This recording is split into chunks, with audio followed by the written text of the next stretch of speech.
Friends, आज की कहानी है हैसियत और उम्र का फासला भाग 2। पिछले भाग में आपने पढ़ा, सीमा को अपने शरीर में अलग सी हलचल महसूस होने लगी। उसे समझ आने लगा कि उसके साथ क्या हो रहा है। एक रात अचानक से सोनिका उसे पत्र देकर गई, जो कि छोटे मालिक ने भेजा था सीमा के लिए। पत्र पढ़कर सीमा घबरा गई, क्योंकि पत्र में छोटे मालिक ने लिखा था कि वह दुनिया छोड़कर जा रहे हैं और उसे यहाँ से जाने के लिए बोला, क्योंकि सीमा की जान को खतरा था। उसने एक पता दिया जहां उसका दोस्त अनिल रहता था और गोरखपुर गांव के लिए निकल पड़ी। वह याद करने लगी कैसे छोटे मालिक और सीमा साथ साथ खेलते थे। कभी कभार छोटे मालिक सीमा को खाने पीने की वस्तुएं दे देते और उनमें दोस्ती गहरी होती चली गई। एक दिन आदेश के पिता उसकी माँ को कह रहे थे, जब देखो तब बीमार रहता है, किसी भी तरह का मानसिक और शारीरिक तनाव नहीं झेल सकता। माँ ने कभी पति के आगे मुंह नहीं खोला, तो आदेश भी चुपचाप सुनता रहता। जानता था कुछ बोला या रोया तो रामनिवास और बेकाबू हो जाएगा। कमरे में आकर आदेश अकेले में अपनी और माँ की बेबसी पर आंसू बहाता। कई बार उसके बाद उसकी तबीयत इतनी खराब हो जाती, सारी रात माँ उसे थामे बैठे रहती। लेकिन जब से सीमा से दोस्ती हुई थी, पिता से डांट खाने के बाद वह कमरे में आकर रोता नहीं था। सीमा को बुलाकर किसी बोर्ड गेम में या बातों में लग जाता था और पिता की अपमानजनक बातें भूल जाता। पुत्र की इस खुशी में माँ ने भी बाधा नहीं डाली। जैसा चल रहा था भगवान की मर्जी समझकर खामोश रही। पिता के प्यार से वंचित आदेश में आत्मविश्वास नहीं जन्मा और स्कूल में सहपाठियों के साथ कदम से कदम मिलाकर न चलने के कारण मजाक का विषय बना रहा। लेकिन सीमा की नज़रों में वह बहुत ऊंचे स्थान पर था। वह सीमा को अपने स्कूल और बाद में कॉलेज की बातें बताता। वह पैसे वालों की संजान दुनिया की बातें बड़ी कौतुक से सुनती। वह अपने मन की बातें, सपने और डर चिंता सब उसे बताता। सीमा उम्र में छोटी, खामोश और शर्मीली लड़की थी। समझ आए ना आए आदेश की सब बातें बहुत ध्यान से सुनती थी। आदेश की अंग्रेजी अच्छी थी। उसके द्वारा प्रयोग किए गए भारी भारी शब्द उसे समझ नहीं आते थे, तो आदेश ने उसे अंग्रेजी सिखानी शुरू कर दी। सोनिका को सीमा की काया के उभार देखकर ऊंच नीच की चिंता होने लगी, तो यदा कदा स्त्री के मान सम्मान की बातें उसे समझा देती। सीमा की बढ़ती उम्र के साथ सोच भी परिपक्व होती जा रही थी। आदेश के पास अंग्रेजी किताबों और उपन्यासों का ढेर था। वे उसकी साथी थी। सीमा अब आदेश से लेकर उन्हें पढ़ने लगी और प्रेम कहानियां पढ़कर उसके मन में एक सपना पलने लगा था। एक ऐसे जीवन साथी की कल्पना करती, जिसके प्रति आकर्षित होकर तन मन से उसको समर्पित होकर जीवन व्यतीत करे। आदेश से बात करना उसे अच्छा लगता था। उसके साथ समय बिताना अच्छा लगता। वे एक दोस्ती का रिश्ता था, जिसमें कुछ सहानुभूति भी थी, लेकिन वह प्रेम और आकर्षण नहीं था जो जीवन साथ बिताने के लिए चाहिए। यह बात वह समझ गई थी, लेकिन आदेश के दिल की बात एक दिन सुनकर वह घबरा गई। आदेश स्नातक की आखिरी परीक्षा देकर आया था और बहुत खुश था। उसने सीमा का हाथ अपने हाथ में लेते हुए उसकी आंखों में आंखें डालकर बड़े प्रेम से कहा, जानती हो मैं क्या सपना देखता हूँ? हम दोनों कहीं दूर प्रकृति की गोद में से एक छोटा सा घर लेकर रहें और हमारे पास जितना हो हम उसी में प्रसन्नता और संतुष्टि से रहें। कहीं किसी का दबाव या कहा सुनी न हो। सीमा ने हंसते हुए कहा, छोटे मालिक, मैं तो किसी भी परिस्थिति में न्यूनतम साधनों के साथ आराम से रह सकती हूँ, लेकिन आप इन सब वस्तुओं के बिना कैसे रह सकोगे? आदेश मुस्कुराते हुए, तुम्हारा साथ होगा तो मैं किसी भी परिस्थिति में सुख से रह सकता हूँ। सीमा ने तब तो बात आगे बढ़ाई नहीं, लेकिन उसको चिंता रहने लगी। कुछ समय से उसको आदेश की आंखों में अपने लिए चाहत नजर आने लगी थी, लेकिन उस दिन तो आदेश ने अपने मन की बात बेबाकी से कह दी थी। वह जानती थी इस रिश्ते का कोई भविष्य नहीं था। रामनिवास को भनक भी लग गई तो आदेश को प्रताड़ित करने का एक और मुद्दा मिल जाएगा उसे। उसके बापू की नौकरी भी जाएगी। इस उम्र में वो कहाँ जाएंगे और समय में उस पर क्या गाज गिरेगी कह नहीं सकते। अभी वह बालिक भी नहीं थी। 10वीं की परीक्षा दी थी। आदेश अपने पिता से बचकर कहाँ जाकर रहेंगे और बाहरी दुनिया का सामना करने में कितना सक्षम है, क्या कह सकते हैं। सीमा के दिल में आदेश के लिए इतना स्नेह था। वह नहीं चाहती थी उसके कारण वह किसी मुसीबत में पड़े या उसके दिल को आघात पहुंचे। उसने आदेश के पास जाना कुछ कम कर दिया। धीरे धीरे वह बिल्कुल मिलना जुलना बंद कर देना चाहती थी। रामनिवास चाहता था आदेश अब उसके कारोबार में हाथ बटाना प्रारंभ कर दे, लेकिन आदेश की ऐसी कोई मंशा नहीं थी। वह जानता था पिता के साथ काम करने का मतलब बात बात पर सबके सामने अपमानित होना। पहली बार उसने अपने मन की बात पिता के सामने रखी कि वह 2 साल आगे और पढ़ना चाहता है। रामनिवास को बात जमी तो नहीं, लेकिन वह जानता था उसको अपना पुत्र बोझ लगता है और उसकी कमियों को झेलने का धैर्य उसमें नहीं था, तो वह मान गया। आदेश अब बहुत खुश था। 2 साल में सीमा भी बालिग हो जाएगी, 12वीं भी उत्तीर्ण कर लेगी। वह उसको लेकर अपने दोस्त अनिल के पास चला जाएगा, जहां उसके साथ आराम से रहेगा। सीमा ने आना कम कर दिया था, इससे आदेश का मन उचाट रहने लगा।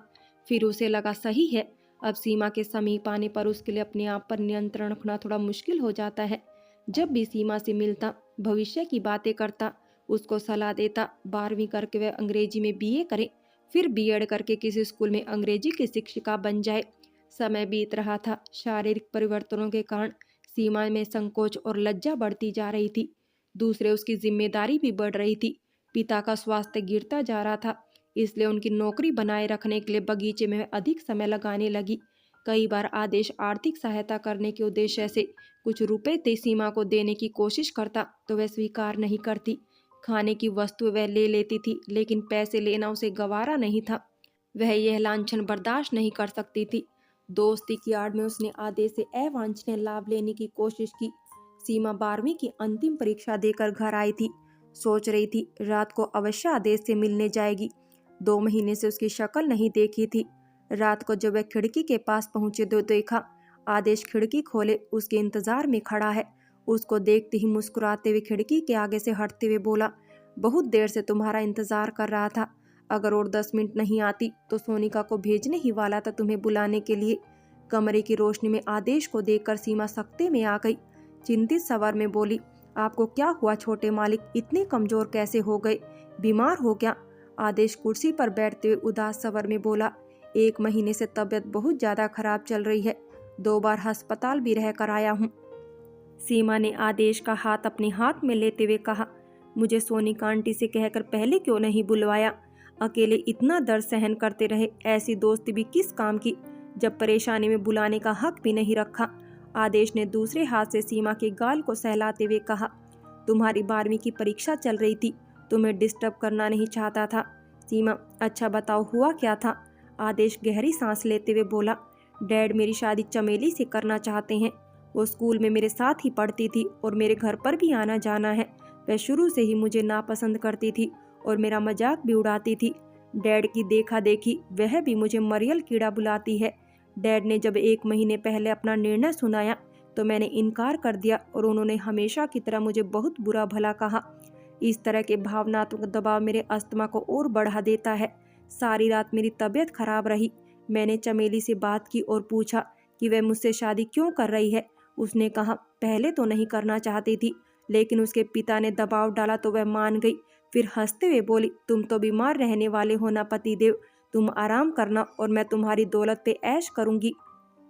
बोलते बोलते आदेश हाँफने लगा तो सीमा ने उसको खामोश रहने को कहा। आदेश पलंग पर लेट गया और सीमा उसके पास बैठ गई। उसकी बातें और हालात देखकर सीमा का मन बड़ा द्रवित हो रहा था। आदेश ने सीमा को बताया, एक दिन दोनों परिवार होटल में खाना खाने गए। मैं वैसे ही बहुत टेंशन में था, वहाँ भीड़ थी इसलिए घुटन महसूस हो रही थी। मुझे सांस लेने में तकलीफ होने लगी। मैं बीच में उठकर बाहर जाने लगा तो डैड इस बात से इतना नाराज हो गए कि सबके सामने चीखना शुरू कर दिया। मुझे वहीं अटैक पड़ गया। अस्पताल में कई दिन रहा।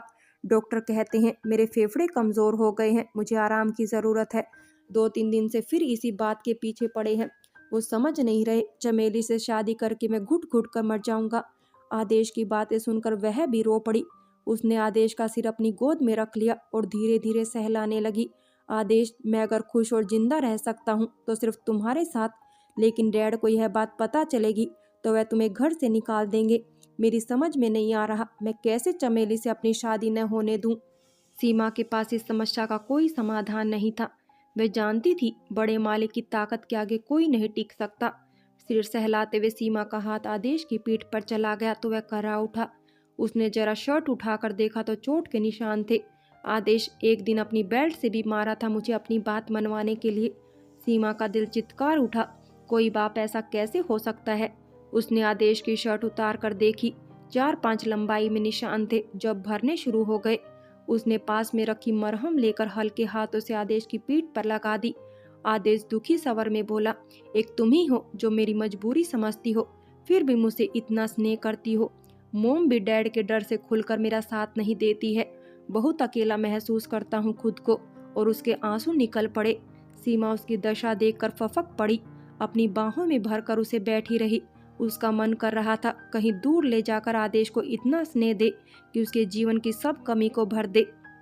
दोनों एक दूसरे की बाहों में निद्रा में मगन हो गए। सीमा को कुछ असहज लगा तो उसकी आंख खुल गई।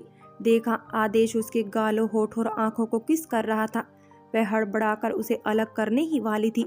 उसकी आंखों में असीम दर्द और अपने लिए प्रेम देखा तो ठिठक गई। वह कह रहा था, जानती हो, जब से मुझे एहसास हुआ है कि मैं तुमसे प्रेम करता हूँ, हर रात कल्पना करता हूँ कि तुम मेरी बाहों में इस तरह लेटी हो और मैं तुम्हें अपने प्रेम से सरोबार कर रहा हूँ। सब कुछ भुलाकर तुम में समा गया हूँ। सीमा को कोई उत्तेजना महसूस नहीं हो रही थी, लेकिन उसने आदेश की उत्तेजना में कोई बाधा नहीं डाली। खामोश पड़ी रही। जब आदेश थक कर सो गया तो चुपचाप उसको एक तरफ करके चादर उड़ाकर अपने घर चली गई। उसे समझ नहीं आ रहा था जो हुआ सही हुआ या गलत। सोनिका ने यह सब न करने की हिदायत भी दी थी। वह 3-4 दिन तक चुपचाप अपने कमरे में पड़ी रही। उसे घबराहट हो रही थी, जो भी उसे देखेगा समझ जाएगा उसने क्या किया था।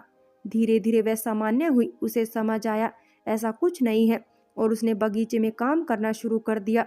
स्कूल से छुट्टी हो गई थी। आगे की पढ़ाई का पता नहीं था क्या करना है। उसे एक दिन सोनिका ने बताया आदेश की फिर तबीयत खराब हो गई है और उसे दिल्ली ले जाया जा रहा है बड़े अस्पताल में इलाज के लिए। 20 दिन बाद वह वापस तो आ गया, लेकिन अब कमरे में उसकी मोम हर समय उसके साथ रहती थी। सोनिका वैसे कह रही थी, अब सब कुछ ठीक महसूस कर रहा था। फ्रेंड्स, बाकी की कहानी अगले भाग में देखें।